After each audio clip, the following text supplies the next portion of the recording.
দেখে না আশিক রাসূল কারে কই, ভালোবাসা মহব্বত কারে কই। আবু বকর সিদ্দিক রাদিয়াল্লাহু তাআলা আনহু বললেন, ওগো আল্লাহর রাসূল, ওই যে 6 মাস আগে আপনি জানিয়ে দিয়েছিলেন হিজরত করা লাগবে, রাতের বেলা হিজরত করা লাগবে, আপনি তো বলেন নাই কোন দিন হিজরত করা লাগবে, কবে হিজরত করা লাগবে আপনি তো বলেন নাই। চতুর্দিকে আপনার শত্রু নাঙ্গা তরবারি নিয়ে আপনাকে করতেছে, আপনাকে হত্যা করার জন্য। আপনি যদি আমার দরজার সামনে একটার বেশি 2টা ডাক দেন, আল্লাহ তাআলা যদি জিজ্ঞেস করেন, হে আবু বকর, আমার দুস্থকে তোর বাড়ির সামনে দাঁড় করে কেন কষ্ট দিলি, কেন কষ্ট দিলি, আমি আল্লাহর কাছে কি জবাব দিব? এই জন্য নবীজি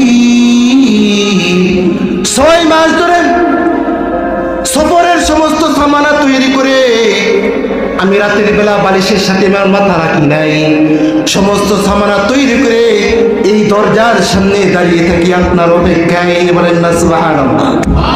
6 মাস ধরে দেখছেন না আশিক রাসূল করে কয় 6 মাস ধরে ঘুমান নাই।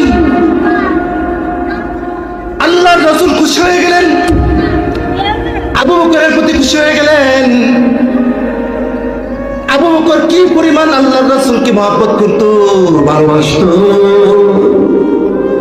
আরে আমরাও তো আশিক রাসূল দাবি করি, আমরাও তো বলি নবীকে ভালোবাসি, অথচ নবীর আশিক হইতে হলে নবীর সুন্নত মানার আগে, ঠিক কিনা বলেন মুহতারাম হাজির? আমরাও তো আশিক রাসূল দাবি করি, কিন্তু নবীর ভালোবাসা প্রেম মহব্বত আবু বকরের মতন আমাদের দিলে নাই।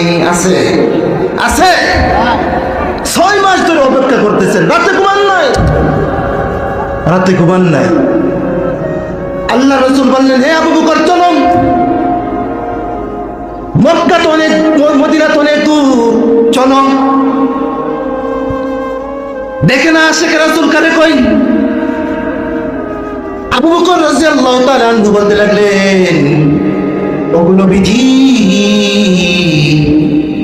যেই দিন থেকে শুনেছেন, আমার মেয়ে আসমা যেদিন থেকে শুনেছে আপনি রাতের বেলা হিজরত করবেন, মক্কা থেকে তো মদিনা অনেক দূর, রাতের বেলা হিজরত করবেন, কি খেয়ে যাবেন? আপনার অনেক কষ্ট হবে। এই জন্য আমার মেয়ে প্রত্যেক দিন রাতের